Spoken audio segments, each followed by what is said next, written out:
G'day guys, how's it going? I hope you're all well.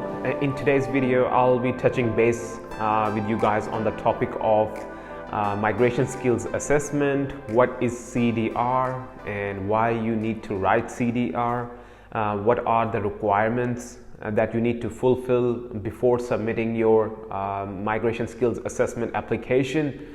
And how much time does it take to write one CDR, and how much time does it take for the outcome to arrive, and all those queries and questions that you will have in your mind when you will sit down and start even thinking about migration skills assessment.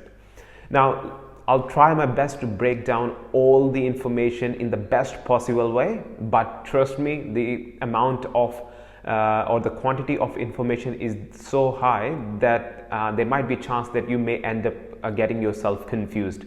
Now, in that particular situation, if you have gotten confused, my advice would be to run over my video once again, and if you have still got some sort of confusion in your mind, my humble request and advice would be to run through this video all over again, and then all of your concepts or any sort of confusion that you would have in your mind would be rectified. Now, getting to the main objective of this video, what is migration skills assessment? So now all the engineers who are intending or planning to move to Australia, they need to get their skills and qualifications assessed by Engineers Australia. Now, what is Engineers Australia? Now, Engineers Australia is a designated assessing authority for most of the engineering occupations. Now, if I take this whole scenario further, now in Australia, Engineers Australia basically recognizes three main occupational categories within any engineering discipline. Now, on the top would be professional engineer, then comes the engineering technologist, and the third is engineering associate. Now, depending on your experience, your skills and your qualification, once you have put forward your migration skill assessment application, the assessor would go through your application and he would give you the occupation that he deems perfect for you. Now, you might apply for professional engineer, but if you do not focus and you do not write your CDR in the best possible way, then there are quite a massive chance that you may end up getting engineering technologist. That certainly can happen, and it certainly did happen with most of my friends. I wrote my CDR and I was fortunate enough to actually have gotten my assessment in the category of professional engineer. Now let's move a little bit more forward. Guys, for migration skills assessment application, there are 5 assessment pathways. Now, you need to go through all of those pathways. All that information is on the Engineers Australia website. What I will be doing is just giving you a brief introduction. Therefore, make sure, if you have watched this video, make sure you go onto Engineers Australia website and you have read all the mandatory information. Now, as I have previously mentioned, there are 5 pathways for assessment. One would be if you have done your bachelor's or your 2-year master's in Australia, which was full-time and went for 92 weeks straight for master's. And if you have done bachelor's for 4 years in Australia, you can apply through Australian qualification pathway. Now, in that pathway, all you got to do is upload your transcript alongside your degree and other personal information, and assessor would go through your transcript, he would go through your course content, and he would go through your degree title, and then he will award you what he thinks is the best for you. Now, this is one of the 5 pathways if you have Australian qualification. Now, if you have done a qualification in a country which is a full signatory body of Sydney Acad, then again you can just submit your degree and your transcript and you're good to go. You can apply for your migration skills assessment application. Now, the third is if you have done qualification from a country which is a full signatory of Washington Acad. Once again, all you gotta do is upload your degree and your transcript alongside other personal and educational documents, and you're good to go. You can just hit submit, pay, I guess, $250 odd or $300 odd. You gotta check yourself what is the amount these days.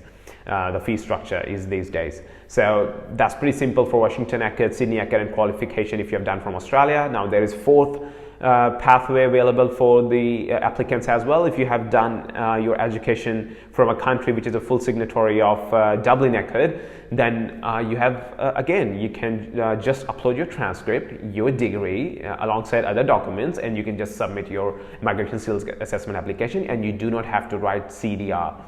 But for all these pathways which I have just touched upon, Washington ECHED, Dublin ECHED, Sydney ECHED, and if you've done your qualification from Australia, you all also have an option to actually apply via Competency Demonstration Report pathway as well. You have an option. You don't have to, but if you think that you want to showcase your skills in a much better way, then I would certainly recommend to write down CDR. It will just give you, I would say, a better chance of showcasing your skills in front of the assessor if you're looking to get assessment in a particular occupation. So it just gives you an extra playing field. Now there's a fifth assessment pathway which I have already mentioned quite a few times: Competency Demonstration Report pathway. Now this pathway is strictly compulsory for those applicants who have done qualification from a country which is not being recognized by Engineers Australia. So you do not have any other option but to apply for migration skills assessment via writing your 3 career episodes alongside CPD and summary statement. Now, in my case, I chose this pathway because I did my bachelor's from Pakistan, and the year when I graduated from my institute in Pakistan, Pakistan was not a full signatory of Washington ECHED. So therefore, I had no other option but to go with the fifth assessment pathway, which is Competency Demonstration Report. So for me, it took me at least I guess 40-45 days to completely finalize my CDR, because when I sat down, I had literally no idea what was CDR, what was Migration Skills Assessment, what is Engineers Australia. I had literally no clue. That's why I sat down and I read for days until I was confident enough to actually sit down and open Microsoft Word and just start writing my projects one by one in each of the career episode. Now, going further, you need to it depends on you. Like, you may or may not get exemption from English language test exam. Now, in my case, because I did all of my education from Pakistan, and Pakistani people they are not native English speakers. Therefore, I had to sit IELTS exam, and the minimum score that was required by Engineers Australia for me to submit my migration skill assessment application, I had to score minimum of 6 in all of the bands. And you can sit IELTS general or IELTS academic. Both are acceptable by Engineers Australia. But if you're sitting or taking PTE academic, that is acceptable as well. But you need to score minimum of 50 across all the bands. And the third English language test exam, which is acceptable by Engineers Australia, is TOEFL. So you need to check what are the minimum scores for TOEFL on the Engineers Australia website. Now, if you belong to a country which is native English, or you are a native English speaker, or you belong to a country where English is an official language, for example, United States of America, Canada, New Zealand, Republic of Ireland, or even Australia, if you have done your qualification and you can prove that you have a good command on English language, then assessor would not request you to submit your IELTS exam, and he will just give you your outcome letter straight away. But if assessor at some point, by looking at your transcript or your passport or your degree, he thinks, no, I need to get IELTS test from this guy or English language test from this guy, he can certainly request you to do so. So it depends case by case. You may or may not get exemption, but it is certainly the case for people who belong from the country where their English is not a native language. Then you certainly have to sit down English language test exam. Now, I hope I would have cleared this thing in front of you guys. And now we will move a little more forward and discuss what is CDR and what are the main things that you need to take care of while writing CDR. Alright guys, so CDR consists of 3 career episodes and 1 CPD and 1 summary statement. Now, career episodes, they can be any of your project from your during your educational time. When you were part of your bachelor degree, you must have done heaps of projects. All you got to do is just take that project and write down according to the format that has been outlined by Engineers Australia in MSA booklet. I'll leave the link of that booklet in the description. Go through that booklet. They have clearly mentioned what is the format and they have put word limitations. So your 1 career episode must have minimum of 1,000 words and it must not exceed 2,500 words.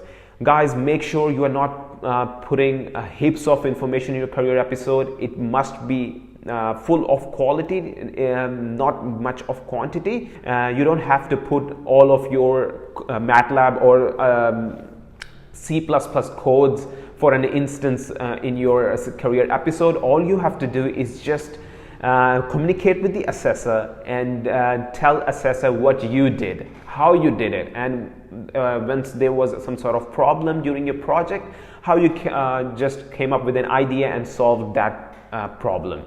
So that's the whole idea of career episode. So just have clear picture in your mind and make sure you're following the format and word limitations outlined by Engineers Australia in the MSA booklet.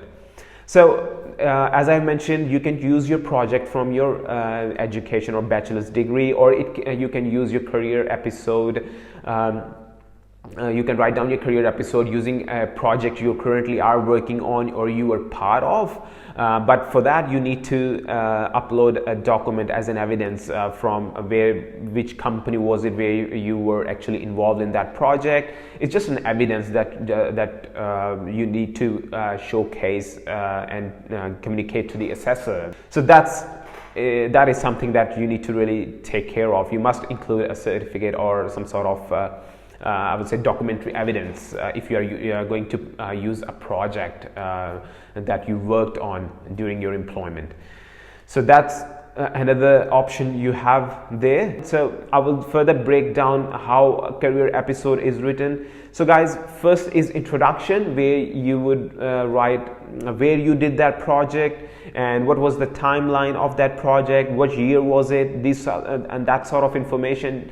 And then you would go on to background. You just give a brief background to the assessor. What was the project about, and what were the main objectives of that project? So in the background, that sort of information would come. And then the third bit would be your personal engineering activity. So that was the project. Now you would be focusing on what you did. What did you contribute in that particular project?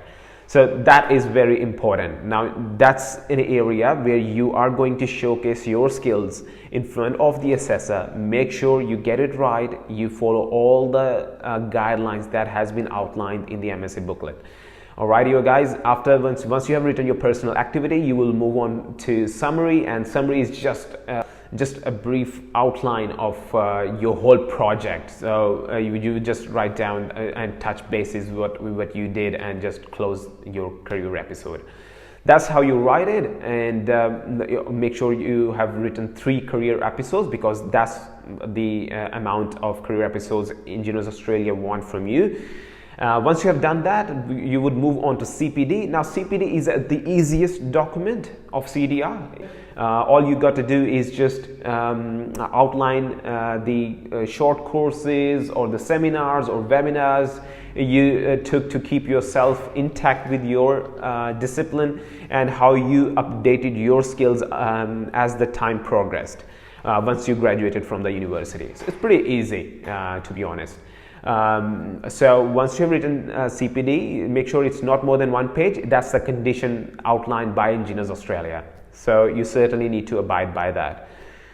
Once you have written CPD, you will move on to summary statement.